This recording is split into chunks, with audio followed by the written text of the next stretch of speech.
Dakbayan sa Bayawan, maayong adlaw ning probinsya sa Negros Oriental. Aniya na ang nagunang balita, lukop Dakbayan sa Bayawan. Mga driver ning Dakbayan sa Bayawan may pailalom sa FBSA Drivers Orientation. Sa detalye, atong duwaton kay Judan Empeño. Malampusong ni pailalom sa duwa ka adlaw nga Filipino Brand of Service Excellence Drivers Orientation ang tanang mga drivers ning Dakbayan isip pagpangandam sa umalabot nga mga dagkong aktibidades sa Bayawan. Ang maong inisyatibo gimugna sa probinsya pinaagi sa Provincial Tourism diin una kining gilunsad sa Dumaguete City aron tudluan ang mga driver sa insaktong pag-abi-abi sa mga bisita. Gani ni atong Pebrero 11 hangtod 12, nagkatigo mga naa sa 400 ka mga potpot drivers, habal-habal o tricycle drivers sa Bayawan aron pagdugang sa ilang kahibalo sa insaktong pagdawat sa mga bisita sa umalabot nga dagkong aktibidad sa Bayawan nga Sivira 2025.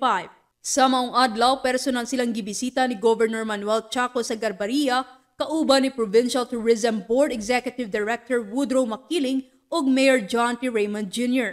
Gani, gipaabot ni Mayor Raymond ang iyang pagdasig sa tanang mga driver sa insaktong pag-akomodar sa mga bisita o guman sa maong training tumong niini nga mahimo silang mga tourist-oriented drivers. Gikan sa Media Bureau, kini si Judan Empeño, Ibayaw Bayawan, kita ang Bayawan.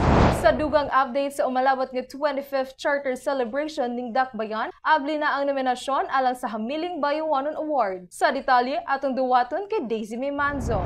Abli na ang nominasyon alang sa prestihiyosong Hamiling Bayawanon Award. Kini mao'y kahigayunan sa pagsaulog ni adtong mga individual nga mihalad sa ilang kinabuhi sa Bayawan nga mas mahimong maayong dapit. Usa ka tawo kan sa mga kalampusan sa tibuok kinabuhi nakahatag og garbo, dungog ug himaya sa Bayawan. Ang Hamiling Bayawanon Award nag-ila sa tibuok kinabuhi nga kalampusan sa nagkalain-laing natad lakip ang religion, education, sports ug uban pa. Sa dugang detalye kung unsaon pagsumiti sa mga nominasyon, palihog kontaka si Mr. Atilano Jude Iscabangan at 0961-8182-730. Mahitabo ang awarding ceremony sa umalabot nga Disyembre 23, 2025, subay kini sa ika-25th Charter Celebration ning Dakbayan. Kini si Daisy May Manzo, Ibayaw Bayawan, kita ang Bayawan.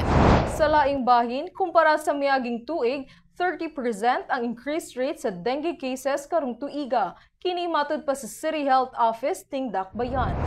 Sumala sa datos gikan sa CHO, as of February 19, 2025, adunay 28 ka natala nga dengue cases sa Dakbayan.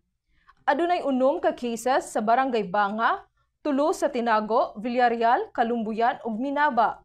2 ka cases sa Barangay Nangka ug San Miguel, ug tagsa ka cases sa Kansumalig, Dawis, Malabugas, Poblasyon, Banay-Banay ug San Roque. Giawhag ang tanang lumulupyo sa syudad sa Bayawan nga mag-amping sa kanunay kay nagataas ang kaso sa dengue dinhi sa atong syudad. Atong ipadayon ang pagpahingusgan nga paglimpyo sa atong panimalay ug sa palibot aron malikayan ang sakit nga dengue.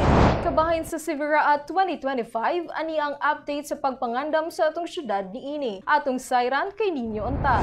Padayon gihapon karon ang pagpangandam sa LGU Bayawan panag-uban sa DepEd alang sa preparasyon sa Sivira 2025. Gani sunod-sunod nga mga coordination meetings ug workshop ang gipahigayon sa lain-laing mga komitiba aron pagsuta sa mga kinahanglanon sa Sivira 2025. Usa na niini ang gipahigayong Media and Public Relations Workshop nga gitambungan sa mga high school campus journalists sa Bayawan aron pagpangandam kanila sa ilang mga assigned venues ug pagtudlo sa insaktong paghatag og updates sa publiko. Dugang pa, andam na usab ang mga playing venues sa Sivira 2025. Apil na ang swimming pool sa Bayawan North Sports Complex, diin kasamtangang padayon ang konstruksyon niini. Ug subay niini, dakong gipangandaman usab sa Bayawan ang bahin sa supply sa pagkaon ilabi na sa karne. Matud pa ni Engineer Winifred Gagaa sa Bayawan City Economic Enterprise nga makigpulong usa sila sa mga representante sa 20 ka mga dibisyon sa Tibok Central Visayas aron mahibaluan kung unsa kadaghanon ang kinahanglan nga iandam sa Bayawan. Dugang paniya, abli sa Tibok gidugayon sa Sivira 2025 ang paunay market sa Bayawan, diin dito pwede makabaligya usab ang mga local suppliers. Sa karon, anaa sa 14 ka adlaw na lang usa ang Sivira 2025 dinhi sa Bayawan.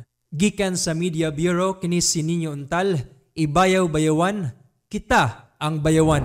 Ug mao kini ang pinaka-press kong balita nga atong nakalap sa miaging semana. Mamayimong i-like, share, and follow ang ating Ibayaw Baywan Facebook page aron ma-update kamo sa kalambuan sa Dakbayan. Magita usabin ninyo sa Phil Products Cable TV Channel 6 matag Lunes, Miyerkules ug Biyernes sa alas 11 sa buntag ug alas 8 sa gabi matag Sabado ug Domingo. Sa ngalan sa Media Bureau, kini si Jonah May Bagaan, Ibayaw Baywan, kita ang Bayawan.